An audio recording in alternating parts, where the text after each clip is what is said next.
السلام علیکم ورحمۃ اللہ وبرکاتہ۔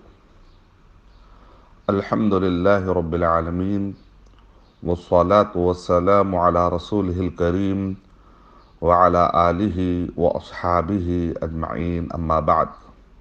محترم سامعین کرام اور سامعات، نصف شعبان کی رات میں دو لوگوں کی مغفرت نہیں ہوتی۔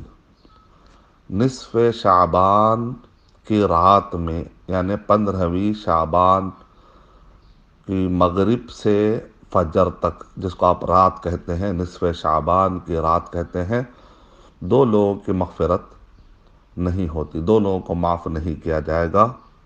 ایک ہے حقوق اللہ میں بدتر ظلم کرنے والا، یعنی شرک کرنے والا۔ حقوق اللہ کے معاملات میں شرک سب سے بدتر ظلم ہے۔ اور دوسرا گناہ ہے حقوق العباد میں بدتر جرم شحنہ ہے۔ شحنہ مانے جیسے شاحنہ کہتے ہیں بڑے بڑے کشتیوں کو جو سامان بھرتے ہیں یا انسانوں کو اٹھا کر لے جاتے ہیں، یا بڑے بڑے لاری کو شاحنہ کہتے ہیں۔ تو بڑے بڑے ایسے وسائل حمل و نقل جس کے اندر بہت زیادہ سامان اور بہت زیادہ لوگ بیٹھ کر جاتے ہیں، یعنی جو بہت بھاری بھرکم وزن اٹھا لیتے ہیں، ایسے سارے وسائل حمل و نقل ٹرانسپورٹ کو، جیسے شپ ہے یا اسی طرح لاری ہے، اس کو شاحنہ کہتے ہیں۔ تو بعض انسان بھی اپنے دلوں کو شاحنہ بنائے ہوئے ہیں، بغض، حسد، کینہ، جلن، کپٹ، انتقام۔ تو شحنہ بھر کے رکھتے ہیں، اس کے اندر بھر کے رکھتے ہیں، جبکہ ان کو تو چاہیے تھا کہ اس کو قبرستان بناتے، اور یہاں پر یہ سارے سڑے گلے باتیں جتنی بھی اس کو دفن کر دیتے اور نجات پاتے اس کی ان سارے سڑے گلے ہڈیوں اور ان سارے سڑے گلے جو گوشت ہوتے ہیں، غیبت کی گوشت، الزام اور اسی طریقے سے تہمت یا الزام تراشی، بہتان تراشی، جھوٹ، سازشیں، مکاری، عیاری، غلط گمانی، بدگمانی، چغل خوری، اور اسی طرح حسد، بدگمانی اور غیبتیں، چغل خوری، لگائی بجائی، آڑے نام رکھنا، کسی کے بارے میں بدظنی مبتلا ہونا، غلط فہمی مبتلا ہونا یا تہمے لگنا، یہ سارے جتنے بھی ہے جس سے ایک سڑان بو آتی ہے، جس سے ایک گلے سڑے مردوں کی طرح ایک بو آتی ہے۔ قبرستان میں جیسے دفن کر دیا جاتا ہے تو قبرستان میں سے کوئی بو نہیں آتی، کیونکہ مٹی کھا جاتی ہے ان سارے چیزوں کو۔ تو انسان کو چاہیے کہ اپنے دلوں کو قبرستان بنائے، اس معنی میں کہ وہاں پر سارے سڑے گلے سارے چیزوں کو دفن کر دے، اس کو پالے نہیں۔ بعض لوگ اس کو پالتے کھیتوں کی طرح، اور اس کے اندر سے پھر کیکر اور اسی طریقے سے کانٹی دار درخت نمودار ہوتے ہیں جو اس کو اور سامنے والے کو تکلیف پہنچاتے ہیں، جیسا کہ مشہور محاورہ ہے، حسد کرنے والا، اسی طرح بغض و حسد پالنے والا کبھی چین سے سوتا نہیں ہے۔ تو اللہ تعالیٰ حفاظت فرمائے۔ تو دو چیزوں سے بچنا بہت ضروری ہے، ورنہ نصف شعبان کی رات میں یہ دو لوگوں کی مغفرت نہیں ہوتی۔ اللہ تعالیٰ حفاظت فرمائے۔ شرک، اور ایک روایت میں ہے یملی للکافرین، یعنی کہ کفر، یعنی کہ حقوق اللہ کے اندر شرک، کفر، یہ سارے جتنے بھی بدعقیدگیاں ہیں ان سے اپنے آپ کو پاک کرنا، چاہے شرک اکبر ہو چاہے شرک اصغر ہو، اور اسی طریقے سے شرک کی ساری قسمیں ریاکاری ہے، اور شرک اکبر سے تو بچنا ہی بچنا ہے۔ تو اسی طرح حقوق اللہ میں جو ہے عقائد اور عبادات کا سلسلہ آتا ہے، تو اسی طریقے سے عبادات میں بدعت سے بھی بچنا ہے۔ اور سب سے بڑی چیز یہاں پر جو ذکر کی گئی ہے وہ ہے شرک۔ تو آدمی شرک سے پاک رکھے اپنے آپ کو، اور بدعت سے پاک رکھے، کفر، نفاق، سارے بدعقیدگی، عقیدے کی ساری گمراہی سے اپنے آپ کو پاک کرے، تاکہ حقوق اللہ میں کامیاب ہو جائے، حقوق اللہ کے معاملات میں کامیاب ہو جائے۔ اور دوسری قسم ہے حقوق العباد۔ تو حقوق العباد میں دو بڑے شعبے آتے ہیں، معاملات اور اخلاقیات۔ تو آدمی کو معاملات میں حرام سے بچنا ہے اور بد اخلاقی سے بچنا ہے، اور جب انسانوں سے معاملت داری ہوتی ہے تو وہاں پر شحنہ، یعنی اپنے دل کے اندر برائی کا مرکز اور حقوق العباد سے ٹکرانے والے جتنے بھی جرائم ہیں، جتنے بھی گندگیاں ہیں، ان سارے چیزوں کو پالنے کا، بغض و عداوت کا، کینہ پروری کا، حسد کا اور جلن کا، یہ سب چیزوں کا مرکز نہ بنائے، بلکہ اپنے دل کو سکون میں رکھے۔ ابن عبد البر رحمۃ اللہ علیہ نے اپنی کتاب میں کہا کہ بدعت کی وجہ سے یا شرک کی وجہ سے یا ضرر کی وجہ سے یا کسی کے گناہوں کے اثرات آپ پر پڑنے کی وجہ سے اگر آپ دوری اختیار کرتے ہیں تو آپ کو جائز ہے کہ آپ دوری اختیار کر رکھیں، وہ الگ بات ہے۔ لیکن نفس، مال و دولت، جاہ و جلال، یہ دنیا کے جو نفسانی خواہشات جو شرعی عذر کی، جس کا کوئی شرعی عذر نہ ہو، ایسے سارے چیزیں کی بنیاد پر اور ایسے سارے چیزوں کی بنیاد پر آدمی شحنہ پالتا ہے، اپنے بغض و حسد پالتا ہے، اپنے دل کے اندر کینہ اور عداوت پالتا ہے، تو ایسے سارے لوگوں کی مغفرت نہیں ہونے والی ہے۔ تو دو چیزوں سے اپنے آپ کو بچانا ضروری ہے، یہ ہے نصف شعبان کی رات کا پیغام، یہ اصل ہے کہ اس کو ذہن میں رکھیں کہ شرک نہ ہونے پائے اور دوسرا شہنا نہ پائے اپنے اندر۔ آپ اپنے آپ کو شرک سے، کفر سے، نفاق سے دور کریں اور شہنا سے، ہر قسم کے معاملت داریوں کے، بغض و عداوت اور کینہ اور جلن اور حسد سے اپنے آپ کو دور کریں۔ یہ ہے اہم سبق۔ اور اس رات میں استغفر اللہ استغفر اللہ استغفر اللہ کی کثرت کری۔ تو آئیے دو حدیثیں اس ضمن میں آپ کے سامنے پڑھنے کی سعادت حاصل کروں گا۔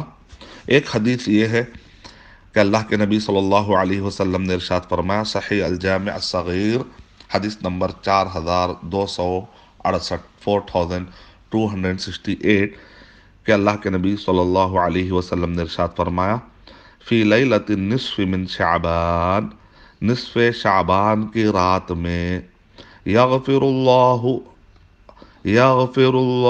مغفرت فرماتے ہیں، معاف کر دیتے اللہ تعالی، لأہل الارض زمین کے سارے لوگوں کی مغفرت فرما دیتے ہیں، الا لمشرک او مشاحن، الا لمشرک او مشاحن، لیکن وہ جو شرک کرتا ہے، شرک کا ارتکاب کرتا ہے، یعنی حقوق اللہ میں بہت بڑی حق تلفی کر دیتا ہے، او مشاحن، یا حقوق العباد میں سب سے بڑی حق تلفی کر دیتا ہے، شحنہ پالتا ہے جو کئی بیماریوں کی پیداوار ہوتی ہے۔ شحنہ کی وجہ سے چار بڑے بڑے بیماریاں پیدا ہوتی ہیں جو سارے برائیوں کی پھر جڑ ہے، جیسا کہ ابن قیم رحمۃ اللہ علیہ نے کہا کہ 4 برائیوں سے اپنے آپ کو بچانا ہے، حقوق اللہ اور حقوق العباد کے اندر اگر کامیاب ہونا ہے تو اس کے اندر شیخ ابن قیم رحمۃ اللہ علیہ نے جو کہا اس کو میں نے ایک شعر میں جمع کر دیا ہے، معوقات طریق الحقوق اربعہ، معوقات طریق الحقوق اربعہ، الکبر والحسد والغضب والشہوہ، الکبر والحسد والغضب والشہوہ، یعنی حقوق اللہ اور حقوق العباد ادا کرنے کے راستے میں 4 بڑے رکاوٹیں ہیں۔ اس میں سے ایک ہے تکبر، حسد ممنوع اور غضب ممنوع اور شہوتیں، اور یہ سب چیزیں شحنہ کی وجہ سے معاملت داریوں میں پیدا ہو جاتی ہیں۔ تو اللہ سبحانہ وتعالی ہمیں شرک سے اور شحنہ سے بچائے۔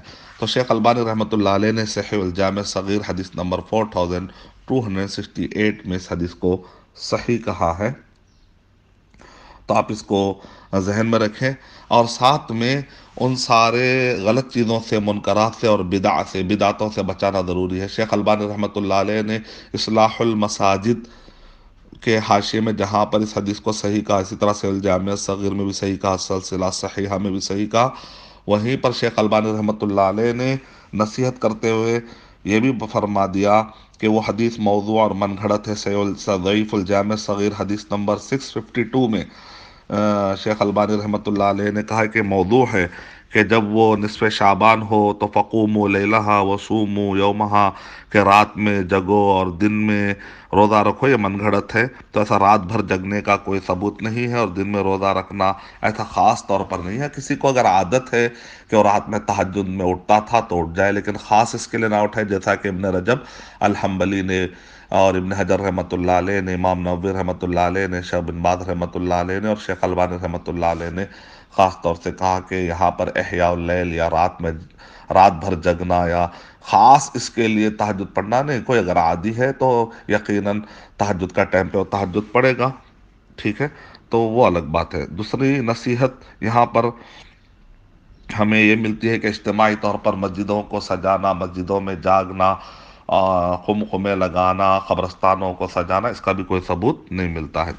تیسری نصیحت ہمیں یہ ملتی ہے، یعنی پہلی نصیحت یہ کہ جاگنا اور دن میں روزہ رکھنا، اور دوسری نصیحت یہ ملتی ہے ہمیں کہ اجتماعی طور پر مسجدوں کو سجانا یا اجتماعی طور پر جاگنا یا اسی طرح اجتماعی طور پہ قبرستان کو جا کر زیارت کرنا رات میں، یہ بھی اس کا ثبوت نہیں ملتا۔ چوتھا یہ ہے کہ اللہ سبحانہ و تعالیٰ اس رات میں، خاص طور سے اسی رات میں دنیاوی آسمان میں آتے ہیں، تو وہ حدیث شیخ البانی رحمۃ اللہ علیہ نے کہا کہ وہ حدیث کا مطلب یہ نہیں ہے کہ اسی رات میں آتے ہیں، وہ تو ہر رات آتے ہیں، تو لہذا اس کو ہی خاص سمجھنا ایسا کوئی ثبوت نہیں ہے۔ علماء کرام نے اس پر نصیحت فرما دی ہے کہ اسی رات میں خاص طور سے اللہ سبحانہ تعالیٰ دنیاوی آسمان میں آتے ہیں، تو ایسی بات نہیں ہے، وہ تو ہر رات میں اللہ سبحانہ و تعالیٰ رات کے آخری حصے میں دنیاوی آسمان پر اللہ سبحانہ و تعالیٰ آتے ہیں اور آ کر کہتے ہیں کیا ہے کوئی مغفرت طلب کرنے والا، میں اس کی مغفرت کر دوں، میں اسے معاف کر دوں۔ تو یہ بھی ذہن میں رکھے۔ چوتھی نصیحت کہ بعض لوگ یہ سمجھتے ہیں کہ اس رات تقدیر بانٹی جاتی ہے، بلکہ یہ غلط ہے، بلکہ قرآن مجید کے بالکل خلاف ہے۔ سورہ دخان سورہ نمبر 44 کی آیت نمبر 1 سے 6 پڑھ لیجیے آپ، کہ اس کے اندر اللہ سبحانہ و تعالیٰ ارشاد فرما رہے انا انزلناہ فی لیلۃ مبارکہ۔ تو ابن عباس رضی اللہ تعالیٰ عنہ، پھر ان کے شاگرد سعید بن جبیر ہیں، اسی طرح ان کے شاگردوں میں بہت ساری لمبی فہرست ہے، سب نے جو آتھینٹک روایتیں، جو ضعیف روایتوں سے پاک کرتے ہوئے جو آتھینٹک روایتیں، ان سب میں یہاں پر لیلۃ مبارکہ سے مراد لیلۃ القدر ہے، نہ کہ شب برات۔ جو بھی شب برات کہہ رہے ہیں وہ ضعیف روایتیں ہیں۔ اور قرآن مجید کی آیت میں اللہ تعالیٰ نے سورہ قدر میں ارشاد فرمایا انا انزلناہ فی لیلۃ القدر، اور لیلۃ القدر کہاں ہوتی ہے؟ وہ شہر رمضان میں ہوتے ہیں۔ سورہ بقرہ سورہ نمبر 2 کے آیت نمبر 185 میں اللہ تعالیٰ ارشاد فرما رہے شہر رمضان الذی انزل فیہ القرآن۔ تو قرآن مجید کا نزول رمضان مبارک کے مہینے میں، اور رمضان مبارک میں بھی لیلۃ القدر میں نے آخری دہا میں جو لیلۃ القدر ہوتی ہے اس میں، نہ کہ شعبان کے مہینے میں لیلۃ البراء یا شب برات میں جو قرآن مجید کا جو نزول ہوا وہاں پر نہ تقدیر بانٹی جاتی ہے۔ تو تقدیر کب بانٹی جاتی ہے؟ وہ لیلۃ القدر میں۔ تو اس کے اندر ہے سورہ دخان سورہ نمبر 44 کے آیت نمبر 1 سے لے کر 6 تک، اس کے اندر بتایا جا رہا ہے 1 سے لے کر 6 تک، فیہا یفرق کل امر حکیم، وہاں پر حکیم کی طرف سے ہر معاملہ بانٹا جاتا ہے۔ تقسیم رزق اور تقسیم قدر کا معاملہ یہ جو پیش آتا ہے وہ لیلۃ مبارکہ میں، جس کو لیلۃ القدر کہا گیا، یہ لیلۃ براء یا براءت، شب براءت نہیں ہے۔ تو الحمدللہ 2 چیزیں میں نے اس کے اندر کور کرنے کی کوشش کی ہے۔ تو ایک تو یہ ہے کہ کس کی مغفرت ہوتی ہے اور کس کی مغفرت نہیں ہوتی ہے نصف شعبان کی رات میں، اور دوسرا یہ ہے کہ نصف شعبان میں اور اس کے دن میں 4 تنبیہات، یعنی وہ 4 چیزیں جن سے بچنا ضروری، جس کو علماء کرام نے نصیحت کے طور پر پیش کیا ہے، وہ میں نے آپ کے سامنے رکھ دیا ہے۔ پہلی چیز ہے کہ رات میں جاگنا، دن میں روزہ رکھنا، خاص طور سے ایسا کوئی ثبوت نہیں ہے۔ دوسرا یہ ہے کہ خاص طور سے جاگنا اور مسجد کو سجانا اور قبرستان کو سجانا، اس کا بھی کوئی ثبوت نہیں ہے۔ تیسرا یہ ہے کہ اسی رات اللہ سبحانہ و تعالیٰ دنیاوی آسمان میں آتے ہیں، دوسری راتوں میں نہیں آتے ہیں، ایسا عقیدہ رکھنا صحیح نہیں ہے۔ چوتھا یہ ہے کہ تقدیر بانٹنے کا کانسیپٹ شب برات یا 15ویں شعبان کی رات سے جوڑ دینا، یہ بھی صحیح نہیں ہے۔ آخری بات ختم کر کے میں اپنی بات ختم کر دیتا ہوں، وہ یہ ہے کہ جیسے پورے دنیا کے اندر ایک مہینہ منایا جاتا ہے جس کو آپ کہتے ہیں کہ یہ منتھ آف اکاؤنٹ ہے یا اکاؤنٹیبلٹی، حساب و کتاب کا مہینہ ہے. تو سال بھر جو بھی بزنس ہوا ہے تو کہیں پر دسمبر اور کہیں پر اپریل میں، اور پورے الرٹ ہو جاتے ہیں کہ بھائی اب حساب و کتاب ہونے والا ہے. سب لوگ کہتے ہیں، آپ جب ان سے فون کرتے ہیں تو وہ کہتے ہیں بھائی ذرا یہ اپریل جو ہے نا ذرا اکاؤنٹ کا مہینہ ہے، بھائی یہ مارچ جو ہے اکاؤنٹ کا مہینہ ہے، بھائی یہ دسمبر ذرا اکاؤنٹ کا مہینہ ہے. پورے اکاؤنٹ جو ہے نا فی الوقت جو ہے ہم اس میں بزی ہیں. تو ایسا ہر طرح سال میں کوئی ایک مہینہ ہوتا ہے جہاں پر بہت زیادہ حساب و کتاب اور اکاؤنٹیبلٹی ہوتی ہے. تو بالکل اسی طرح مومنوں کے لیے شعبان کا مہینہ یہ ہے کہ اس کے اندر بھی حساب و کتاب جو ہمارے نام اعمال ہیں وہ پیش کیے جاتے ہیں اللہ سبحانہ و تعالیٰ کے پاس. تو حدیث سنیے کہ اللہ کے نبی صلی اللہ علیہ وسلم نے ارشاد فرمایا، صحیح الجامع صغیر حدیث نمبر 3711 میں، کہ شعبان بین رجب و رمضان. شعبان کیا ہے؟ جو رجب اور رمضان کے درمیان میں ایک مہینہ ہے. تغفل الناس عنہ، دیکھیں اس میں تغفلا تفعل یہ ورڈ استعمال ہوتا ہے جبکہ بہت زیادہ سٹریس دینا، لوگ اس کے اندر غفلت برتتے ہیں، لوگ اس میں غفلت برت چکے ہیں. ترفع فیہ اعمال العبد، کہ اس کے اندر بندوں کے اعمال اللہ کے پاس پیش کیے جاتے ہیں، آسمان میں لے جا کر پیش کیا جاتا ہے. اس کا مطلب اللہ سبحانہ و تعالیٰ آسمان میں ہے، ہر جگہ نہیں ہے. ساتوں آسمانوں کے اوپر اللہ سبحانہ و تعالیٰ عرش پر ہے، اس کا علم ہر جگہ ہے. تو رفع کے اعمال اوپر لے جائے جاتے ہیں، بندوں کے اعمال اوپر لے جائے جاتے ہیں. تو اللہ کے نبی صلی اللہ علیہ وسلم کہہ رہے فَأُحِبُّ اللَّهَ يُرْفَعُ عَمَلِي، میں چاہتا ہوں کہ میرا عمل نہ لے جایا جائے مگر اس حالت میں کہ اللہ وَأَنَا صَائِمٌ، کہ میں روزے کی حالت میں ہوں. یعنی میرا عمل اس حالت میں اوپر لے جایا جائے، اللہ سبحانہ و تعالیٰ کے پاس پیش کیا جائے جبکہ میں روزے کی حالت میں ہوں. تو آپ نے دیکھا کہ رمضان مبارک میں اللہ کے نبی صلی اللہ علیہ وسلم 1 سے لے کر 15 تک، بہت، 1 شعبان سے لے کر 15 شعبان تک بہت زیادہ روزہ رکھنے کی فضیلتیں علماء کرام نے بتائی ہیں. آپ تفصیلات جو حاصل کر سکتے ہیں، بلکہ 15 کے بعد اگر کسی کو عادت نہیں ہے تو علماء کرام نے کہا کہ آپ 15 کے بعد روزہ نہ رکھیں، اللہ کہ اگر کسی کو کفارہ یا قضا کے روزے ہوں تو وہ الگ بات ہے. لیکن 15 کے بعد روزہ نہ رکھنے کی علماء کرام نے حکمت بتائی تاکہ رمضان مبارک کے قریب میں کہیں روزہ رکھنے کی وجہ سے آپ بیمار ہو کر، جو رمضان مبارک جو ایک جہاں پر فرض ہوتا ہے روزہ مہینہ بھر کے لیے، کہیں اس میں کوئی کمزوری نہ آ جائے. اور اسی طریقے سے خاص طور سے استقبال کے طور پر شعبان کے آخری میں روزہ رکھنے سے بھی اور بعض علماء کرام نے وہ حدیثیں پیش کی ہیں، تو لہذا اس سے بھی بچے. تو یہ بچ جا سکتے اگر آپ 15 کے بعد روزہ نہ رکھیں، سوائے اس کے کہ جو شرعی طور پہ اجازت ہے. تو اس سے کیا پتا چلا کہ 1 سے لے کر 15 تک، 1 شعبان سے لے کر 15 شعبان تک روزے رکھنے کی بھی فضیلت ہے. اللہ کے نبی صلی اللہ علیہ وسلم روزہ رکھا کرتے تھے. اور نصف شعبان کی بھی فضیلت ہے. استغفر اللہ استغفر اللہ استغفر اللہ کثرت سے آپ کرتے رہے تاکہ مغفرت ہو جائے، اور عام دنوں میں بھی کرے، اسی رات میں کرنا ایسا نہیں ہے، لیکن اس رات میں چونکہ مغفرت کا اعلان ہوتا ہے تو استغفر اللہ کا اس سے ایک ثبوت ملتا ہے.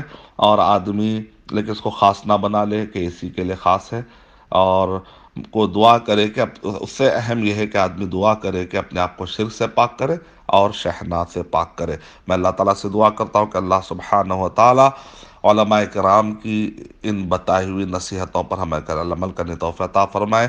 آمین. وآخر دعوانا الحمد للہ رب العالمین. السلام علیکم ورحمۃ اللہ وبرکاتہ.